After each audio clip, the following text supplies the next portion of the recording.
Today, we're going to make the easiest and most delicious bacon jam, and then we're going to throw that onto a burger to see, is this the ultimate burger topping that you can make at home? So obviously, to start a bacon jam, you're going to need some bacon. Try to find something with a good fat content in it.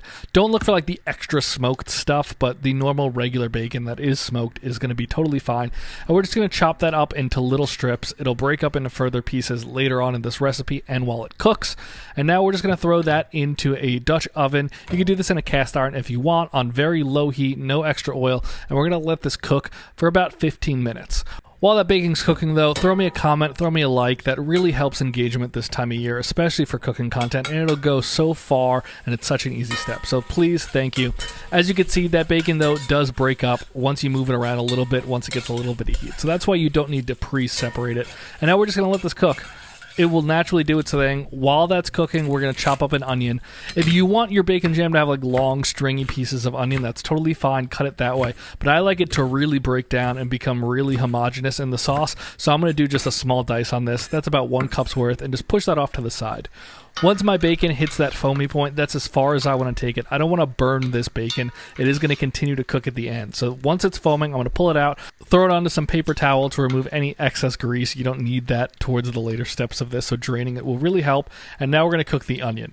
The first thing I'm going to do, though, is get rid of most of that bacon fat. I left maybe a tablespoon, a little bit more in there. You don't want all of it, though. The browning on the bottom is also totally fine. We're going to deglaze that later in this recipe. So just throw that onion in and let this cook now for about 5 minutes until it becomes nice and translucent. You see nothing on the bottom scrapes up at this point.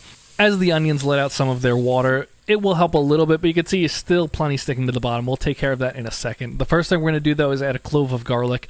You can add 2 cloves if you want. I don't think it's necessary. We're going to mix that in a tiny little bit. We're also going to add in here 1 little bit of red chili flake. Mix that in, and now we're going to add half a cup of coffee.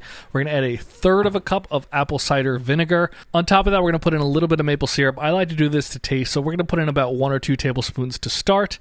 And then on top of that, we're going to add in a third of a cup of packed light brown sugar. If you want to use dark brown sugar, that's fine, but you got to pay attention to it becoming a little too dark and a little too molassesy towards the later end of this.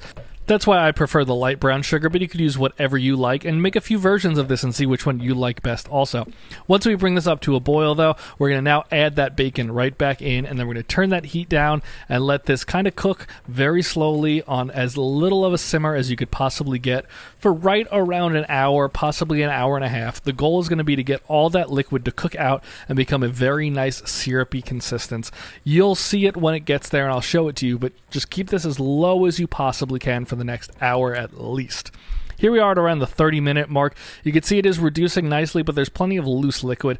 That's not what you're looking for. But now jumping ahead a little bit, this is right about an hour and 15 minutes. That's what I want. The liquid is not flooding back in as you move it. It is definitely a little liquidy still, but that's going to, as it cools down, become that beautiful syrupy consistency.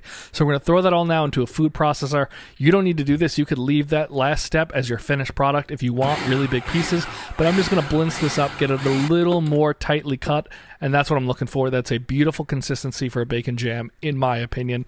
And now we're ready to move on to the next step, but look at how beautiful that is. Let that cool and you're good to go. In my opinion, there's no better use for this bacon jam that I've now moved to a mason jar to cool down than a simple cheeseburger. So we just got some processed American cheese here. This Cabot American is great.